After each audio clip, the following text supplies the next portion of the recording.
सो परमेश्वर के पवित्र नाम की तारीफ हो कि सबने जागना है। अब जागृति का समय है। जागृति में आकर दूसरे लोगों को छुड़ाना है। कोई नाश ना हो, कोई नाशवंत रास्ते पर ना चले और अंधकार से वो सब बाहर आ सकें। तो हम सीख रहे थे पवित्र आत्मा के बारे में कि पवित्र आत्मा शुरू से ही इस पृथ्वी के ऊपर कार्य कर रहे हैं। तो हमने बीते शनिवार भी सीखा था कि उसने राजाओं के बीच में होकर, नबियों के बीच में होकर भी कार्य किया पवित्र आत्मा ने।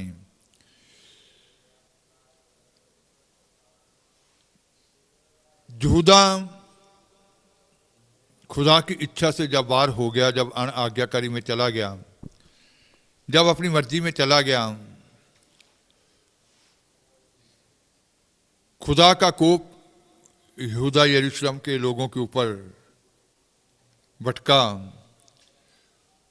जब खुदा का क्रोध उनके ऊपर भटका, भविष्यवक्ताओं ने, यिर्मयाह नबी ने भी भविष्यवाणी की उनकी गुलामी के बारे में कि वो 70 साल की गुलामी में चले जाएंगे।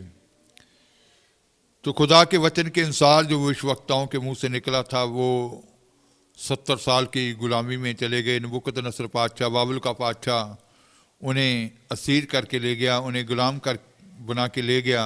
वो असीरी में चले गए। असीरी के वक्त में भी पवित्र आत्मा उनके बीच में कार्य कर रहे थे। पढ़ेंगे हज़ई 2 बाब उसकी 5वीं आयत। जब वो बाबुल में थे, हाँ जी, हज़ई 2 बाब 5वीं आयत। उस बचन अनुसार जो मैं तुहाडे नाल बन्निया जद तुसी मिस्रों निकले, सो मेरा आत्मा तुहाडे विच रहिंदा है, डरो ना। तुम्हारे मिस्र से निकलने के समय जो वाचा मैंने तुमसे बांधी थी, उसी वाचा के अनुसार मेरा आत्मा तुम्हारे बीच में बना है, इसलिए तुम मत डरो। तुम्हारे मिस्र से निकलते समय, एक बार फिर पढ़ लेंगे। तुम्हारे मिस्र से निकलने के समय, तुम्हारे मिस्र से निकलने के समय जो वाचा मैंने तुमसे बांधी जो वाचा मैंने तुम्हारे साथ बांधी थी, जो नेम मैंने तुम्हारे साथ किया था, उसी वाचा के अनुसार मेरा आत्मा तुम्हारे बीच में बना है। उसी वाचा के अनुसार मेरा आत्मा तुम्हारे बीच में क्या है, बना है, इसलिए तुम मत डरो। इसलिए तुम क्या करो, मत डरो। इसका मतलब मिस्र से निकलने के वक्त जो खुदा ने वाचा उनके साथ की थी, उस वाचा के तहत पवित्र आत्मा, खुदा का आत्मा उनके बीच में क्या था, बना हुआ था। तो जब वो बाबुल की गुलामी में थे, जब वो बाबुल में थे नबूकदनेस्सर के पास, तो दानिएल के बारे में लिखा गया। पढ़ेंगे दानिएल 4 बाब उसकी 1, 2 और 7वीं 8वीं आयत।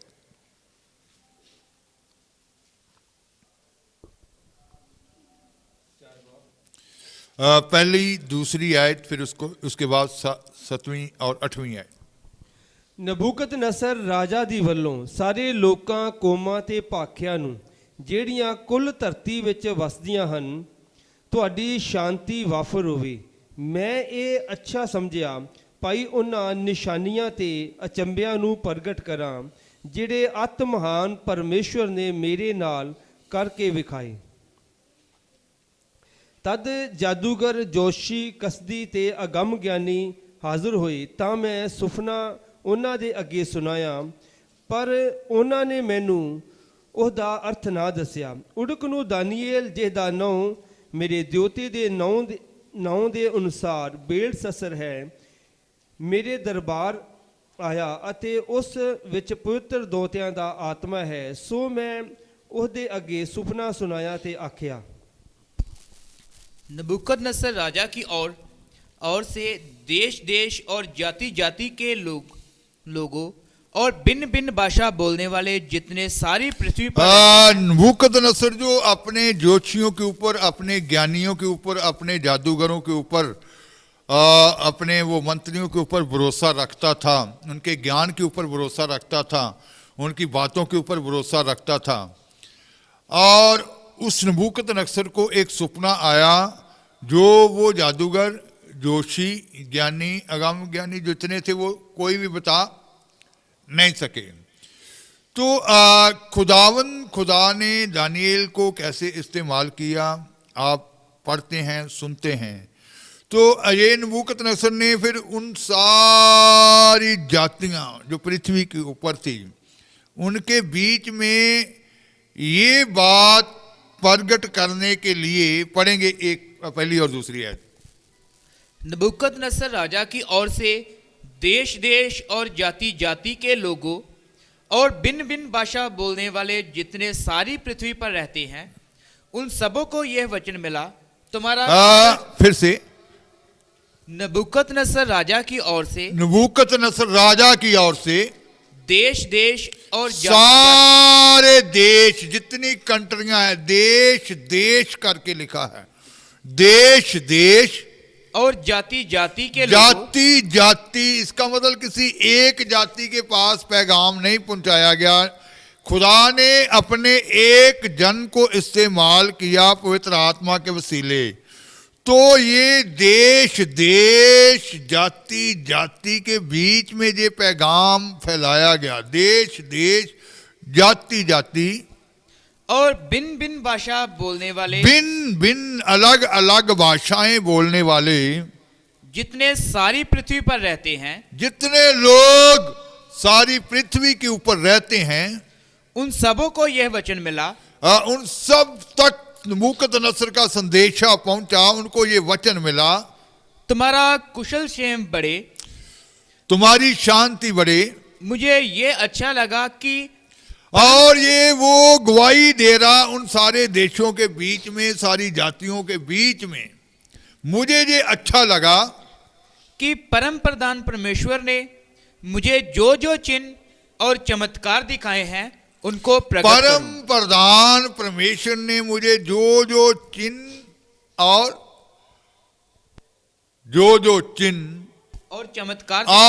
चमत्कार दिखाए हैं उनको मैं तुम्हारे बीच में क्या करूं, प्रकट करूं।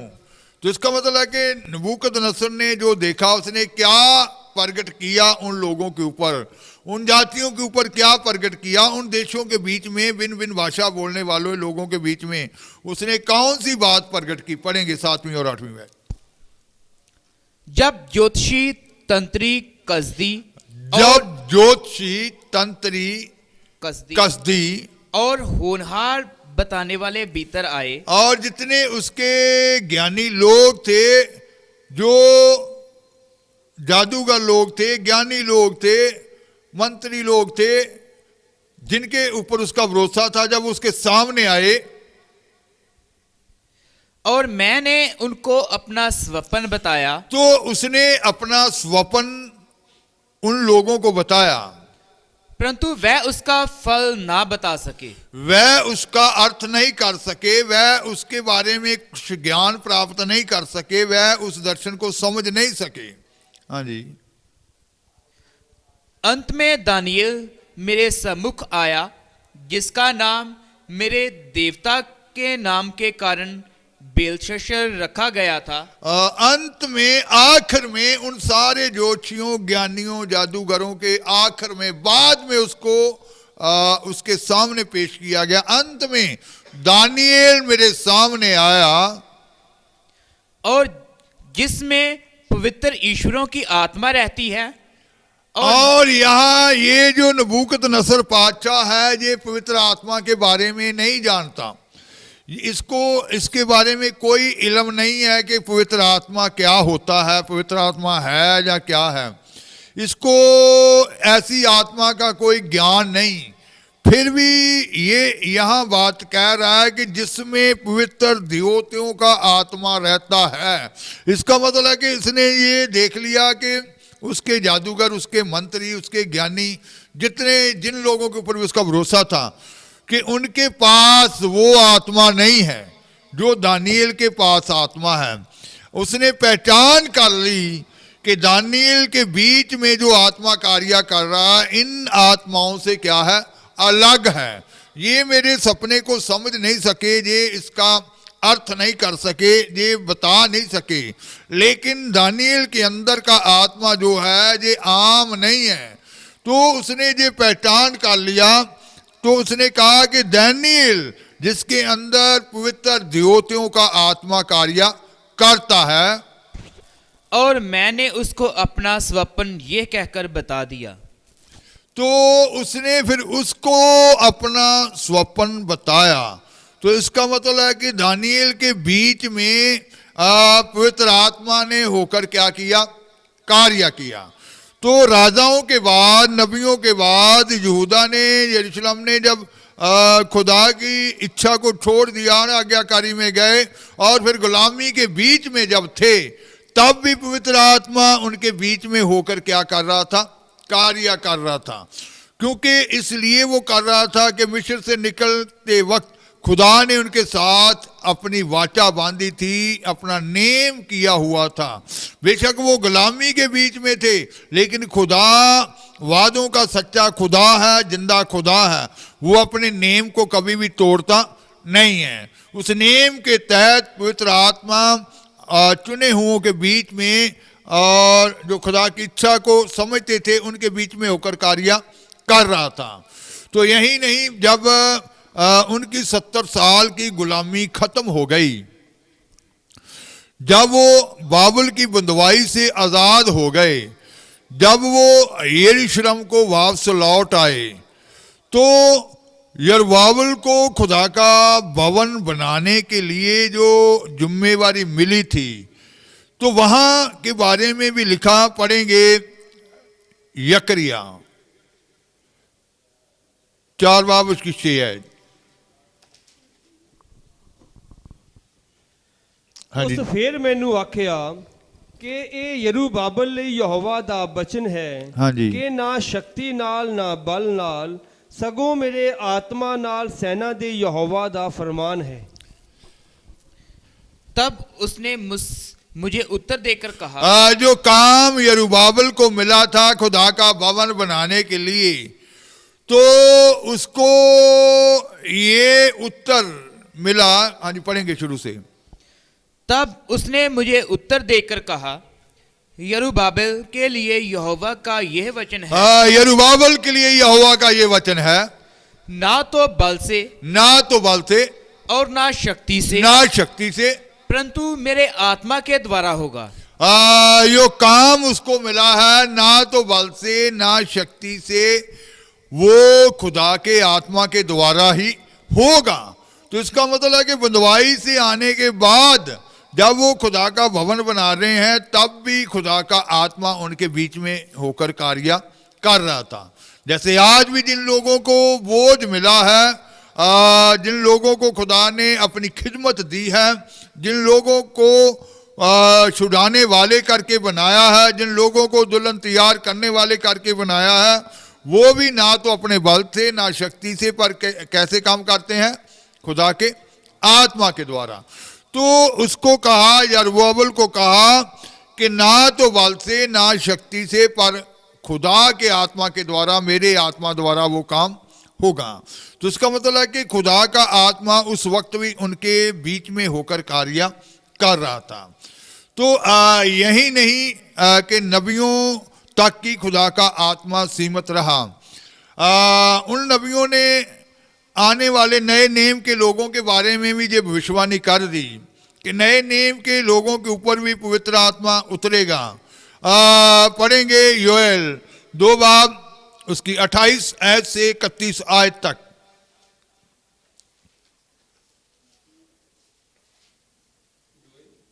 योएल की किताब, योएल नबी 2 बाब उसकी 28 से 31।